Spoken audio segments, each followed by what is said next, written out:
নেয় নাই। উনি বলতেছে 15 লক্ষ টাকা মুক্তিপণ চাইছে, উনি টাকা দিচ্ছে, দিলে আমার বাবা কেন এখনো ফিরে আসতেছে না। উনি একবার বলে যে টাকা দিচ্ছে, টাকার ডকুমেন্টস আমাদের কাছে আছে, কিন্তু এখন উনি অস্বীকার করে। উনি আমাকে বিভিন্নভাবে হুমকি দেয়, আমাকে বলে আপনি মামলা দিলে মামলা নিয়েই থাকেন, আপনার বাবাকে আমি ফিরিয়ে দিতে পারবো না। আরো 10 জন জেলে পরিবারদেরকে বলে দিচ্ছে আমি ফিরিয়ে দিতাম আমার বাবাকে, উনি হুমকি দিচ্ছে। নাহিদ কোম্পানি সবকিছুই জানে মূলত, কিন্তু উনি আমাকে হুমকি দেওয়ার মানেটা কি? নিশ্চয়ই এখানে কোনো কারণ থাকতে পারে।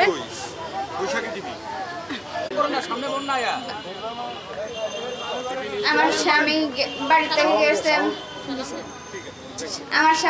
থেকে গেছে, আপনার 26 সালের মার্চ মাসের 22 তারিখে গেছিল বাড়ি থেকে। 21 তারিখে ঈদ হয়েছে, 22 তারিখে বাড়ি থেকে গেছিল। 22 তারিখে যাওয়ার পরে 22 তারিখে রাত্রে ওনারা বঙ্গোপসাগরে চলে গেছিল। রাতের 4টার দিকে আমার কাছে ফোন করে বলে যে আমরা সাগরে চলে যাচ্ছি। তো আমি বলছি যাও আল্লাহর কাছে আনামত, এই কথা বলে কিন্তু মাঝে 2 দিন গেছিল, 23 তারিখ 24 তারিখ। যাওয়ার পরে 25 তারিখে ওনারা ফোন করে বলছিল যে একটা দেখি বিদেশি নাম্বার। পরে বিদেশি নাম্বার দেখে এখন বলতেছি যে এটা কার নাম্বার। পরে হেলো কয়ে সালাম দিয়ে কথা বলছি, বলার পরে কয় কি আমরা এরকম করে বর্মা নৌবাহিনী কাছে আমরা আটক হয়েছি। কিভাবে হয়েছিলেন? বলছে আমরা এত কথা বলতে পারবো না, আমরা মোবাইল দেয়নি, আমরা চুরি করে কথা বলতেছি। এই কথার পরে যে আপনার মোবাইল কাটা দিছে, যে বাড়িতে চিন্তা ভাবনা করিও না। তো বললাম যে আপনাদের স্টুডেন্টের কি ব্যবস্থা হবে? তো বলছে যে কি ব্যবস্থা হবে, তোমরা কাগজপত্র সব জায়গায় জায়গায় দিও। আমগর দেশের এমপি আছে, মিজান এমপির কাছে দিলাম। তারপরে যে স্বরাষ্ট্র মন্ত্রণালয় দিছি, পররাষ্ট্র মন্ত্রণালয়ের কাছে দিছি। দেওয়ার পরে কোনো কাগজপত্রে আমগো কোনো সারা শব্দ দেয়নি। না দেওয়ার কারণে কিন্তু আমরা একে একে অনেকবারে ঢাকা শহরে আসছিলাম। আসার পরে রাতও ছিলাম, কিন্তু আমরা ওই আনাচে কানাচে বসেছিলাম, রাত কাটাইছিলাম। কাটার পরে যায় আমরা কোনো রকম মানববন্ধন একটু করছিল, কিন্তু এটাও হয় নাই। মানববন্ধন না হওয়ার কারণে আমরা বাড়িতে চলে গেছি। চলে যাওয়ার পরে আসছে ভ্যালুয়েশনের কাগজ। ওনারা ফোন করে বলছে যে একটা ভ্যালুয়েশনের কাগজ আমগো এই থানার আসবো, আসলে ইনকোয়ারি যাইবো, তোমার জায়গা কি গেছিনি। তো আমরা বলছি না, কোনো ইনকোয়ারি আসে নাই। তারপরে আপনার ইনকোয়ারি আসছিল, আসার পরে ইনকোয়ারি করে নিছে। নেওয়ার পরে আমরা সব কথা বলছি, ঠিকানা সব কিছু করে নিছে। নেওয়ার পরে যে আপনার এটা জমা দিয়ে দিছে। রামগতি থানার থেকে কইছে লক্ষ্মীপুর থানার ফাড়াই দিব, কিন্তু ওরা লগে লগে ফাড়াই দিছিল। ফাড়াই দেওয়ার পরে যে আপনার লক্ষ্মীপুর থানার থেকে স্বরাষ্ট্র মন্ত্রণালয়ের কিন্তু কাগজটা জমা দেওয়া হয়নি। না হওয়ার কারণে আমরা যার লগে জিজ্ঞাসা করি যে হ্যাঁ তোমার কাজ হবে, তোমরা একটু ধৈর্য ধরতে হবে। কিন্তু ধৈর্য ধরতে আজকে 3-4 মাসে পড়ে গেছে, কিন্তু আমাকে কোনো সারা শব্দ হয়নি। কেন? আমরা কি অপরাধ করেছি? আমগো যে আজকে 4 মাস চলে রানিংয়ে, কিন্তু ওনাগো উপরে আমগো সংসার চলে, ওনাগো উপরে ছেলে মেয়ের পড়াশোনা সব কিছু দায়িত্ব ওনাগো উপরে। তাহলে আমরা কিভাবে চলাফেরা করি, কিভাবে কি করি? কিন্তু এটা উপর আল্লাহ ছাড়া কেউ জানে না। কারণ কি, হ্যাঁ ফোন করে বলছে যে আজকে মনে হয় 3-4 দিন হবে, ফোন করে বলছে যে আমগো তো আর সহ্য হয় না। তো সহ্য না হলে আমরা কি করবো? যে আমগো গোড়া ফেসরা বহুত কিছু উড়ে গেছে। উড়ার পরে যে বলছে যে বাসন মরণ হয়েছে আল্লাহর হাতে।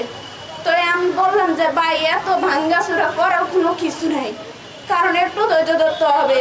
আমরা তো সব কিছু জমা দিছি, এখনো তো কোনো সারা শব্দ দেয়নি।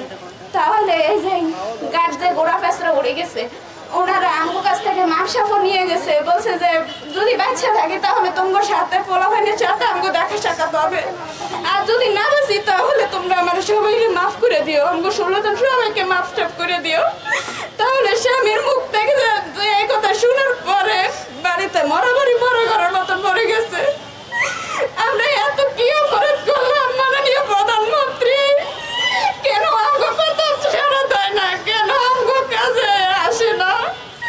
আমাকে কোনো একটা উত্তর কেন দেয় না মাননীয় প্রধানমন্ত্রী? আমরা এমন কি অপরাধ করছি তাকে কাছে? এমন কি ক্ষতিটা করলাম? তাকে কি জনগণ না আমরা? ওনারা কি তাকে জনগণ না, ভোটার না? ওনাকে কি আমরা ভোট দিয়ে করি নাই? প্রধানমন্ত্রী এমপি সব কিছু বানাই নাই? তাহলে আমাকে কেন কাজে এত সারা দেয় নাই?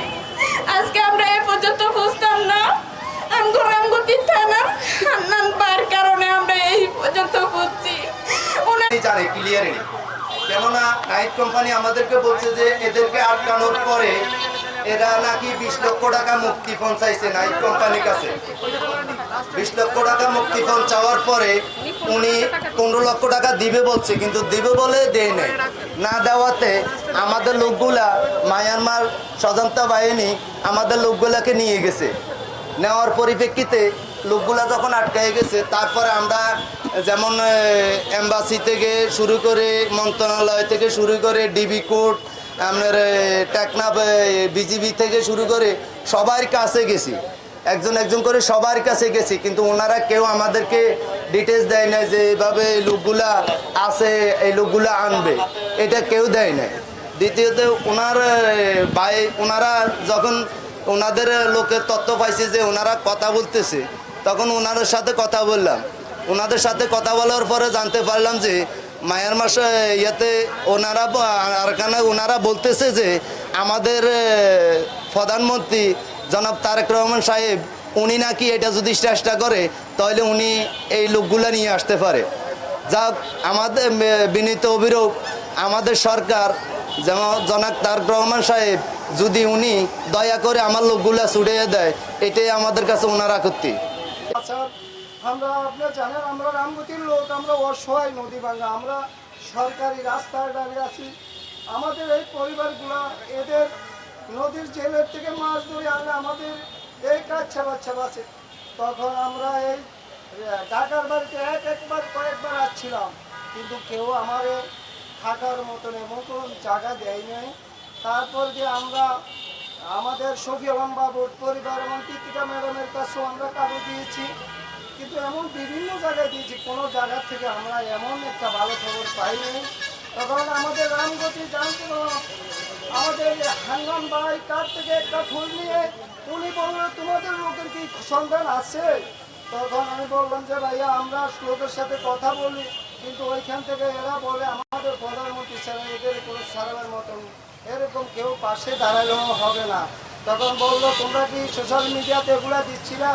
তখন বললাম ভাইয়া আমরা তো সোশ্যাল মিডিয়ায় আমরা কোম্পানি আসছিল ফেস করার আমি করছিলাম, ওগুলো কোনো আমাদের সোশ্যাল মিডিয়ায় যাই নয়, আমরা সাধারণ একটা মোবাইলে কিছু পাইছিলাম, কিছু পাই না ভাইয়া, কী করবে না আমি জানি না। তখন উনি বললো হ্যাঁ এদের 16 পরিবার তুমি নিয়ে আসো, এদের 16 পরিবারের থাকা খাওয়া টাকা রিসিভ আমি করবো, আমি দেখি এদের জন্য আমি কি করতে পারি।